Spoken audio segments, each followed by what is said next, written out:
오늘 본문에 등장하는 소발은 욥의 친구이면서 세 번째 변론자로 나서고 있습니다. 이 소발이라고 하는 이 이름은 지저귀는 새라는 뜻을 가지고 있고요.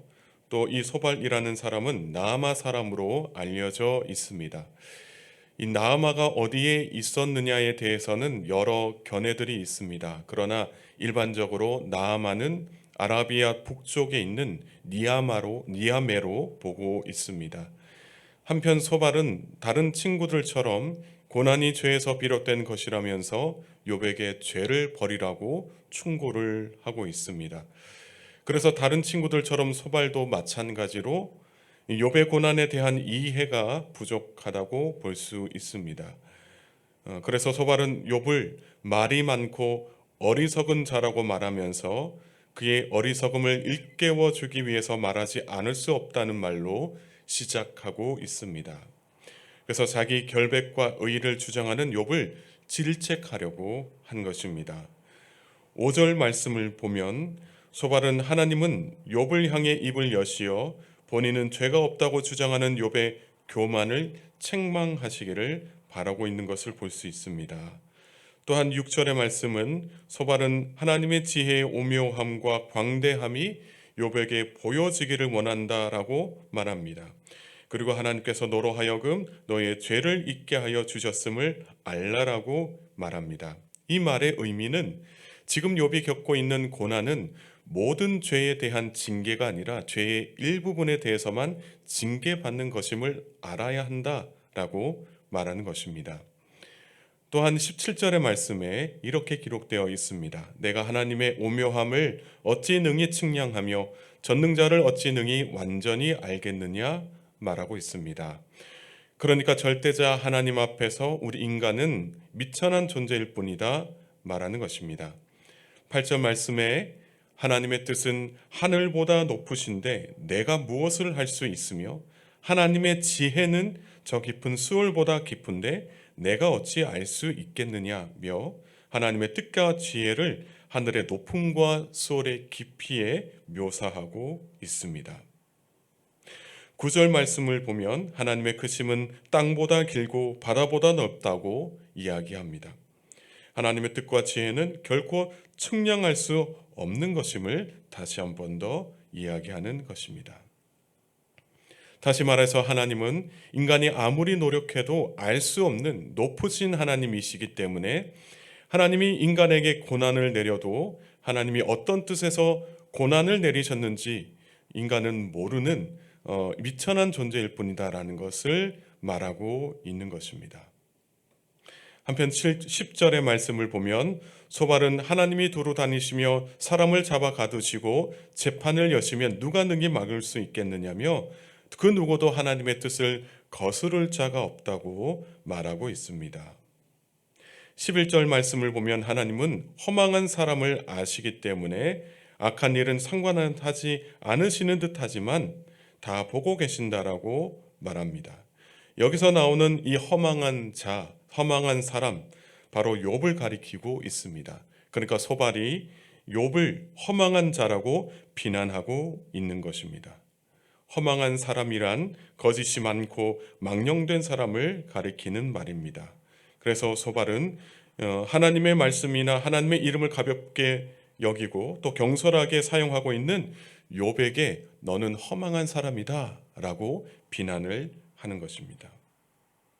11절 말씀을 보면 소발은 또 욥을 가리켜서 당시 교만하고 미련한 동물로 여겨지는 들나귀 새끼와 같다라고 말하고 있습니다.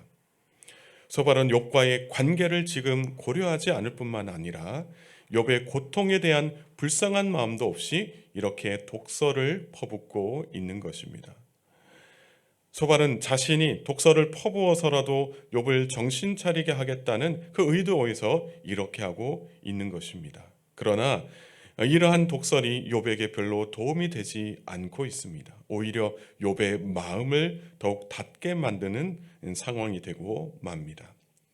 우리도 때로는 살다 보면 상대방을 정신 차리게 하겠다고 가시와 같은 말로 상대를 찌르려고 할 때가 있습니다. 그러나 이러한 말은 오히려 상대방의 마음을 닿게 만드는 일이다라는 것을 우리가 알아야 합니다. 어떻게 하면 상대방을 정신 차리게 만들까 하는 마음으로 쏟아내는 말보다는 지금 그 사람이 어떤 상황에 처한 것일까 돌아볼 줄 아는 그런 그리스도인이 되어야 한다라는 것입니다. 이렇게 소발은 욥에게 독서를 퍼부었습니다. 허망한 사람이라고 하고 또 들나귀 새끼와 같다고 하면서 욥을 몰아세우는 것을 볼 수가 있습니다.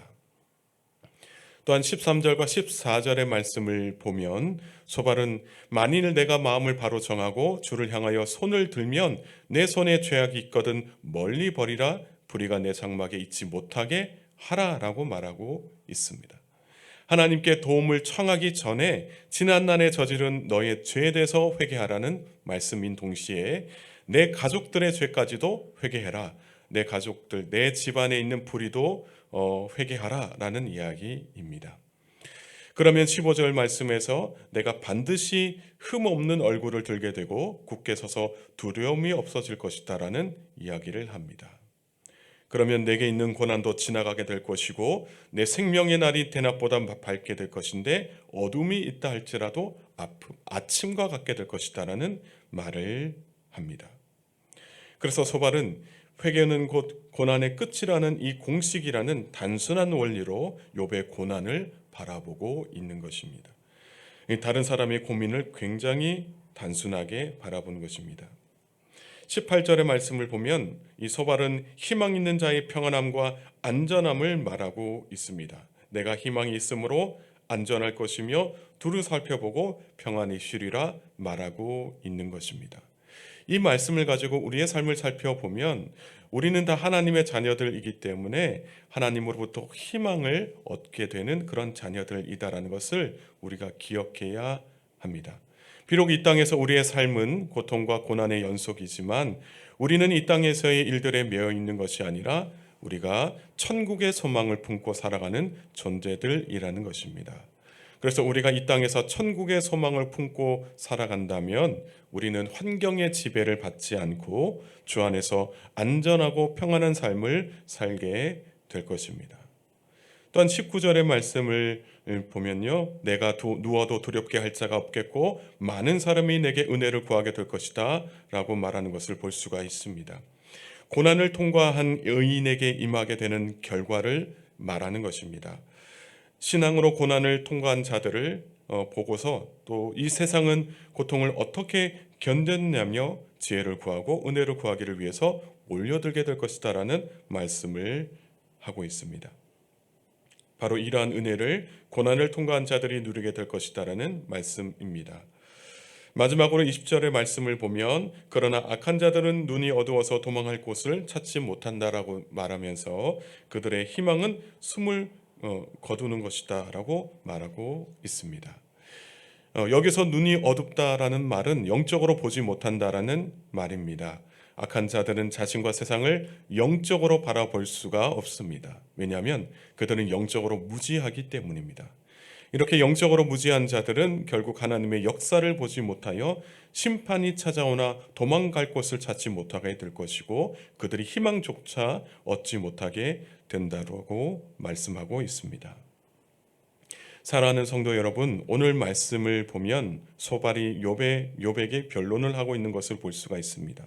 그러나 너무나도 단순한 원리를 가지고 욥의 고난을 해석하면서 특별히 상대방을 배려하지 않은 말로 괴롭게 하는 그런 잘못을 저지르는 것을 볼 수가 있습니다. 우리가 아는 것을 절대화해서 상대방을 정죄하거나 비난하는 것은 바로 하나님의 영역을 침범하는 것과 다름이 없다라는 것을 우리가 알아야 합니다. 특별히 하나님께서 욥을 어떻게 보시는지 알지 못한 채 그는 욥을 정죄하고 있는 것입니다. 오늘 주신 말씀을 다시 한 번 더 기억하면서 정말 하나님의 마음으로 우리의 이웃을 위로하고 도와줄 줄 아는 저와 여러분 모두가 되기를 주님의 이름으로 축복합니다. 함께 기도하시겠습니다. 하나님 아버지, 오늘도 새벽 제단을 쌓으며 기도의 자리로 불러주시니 감사를 드립니다. 오늘 주신 말씀을 다시 한 번 더 기억하여 소발과 같은 말과 행동으로 우리 이웃과 가족을 정죄하지 않기를 소망합니다.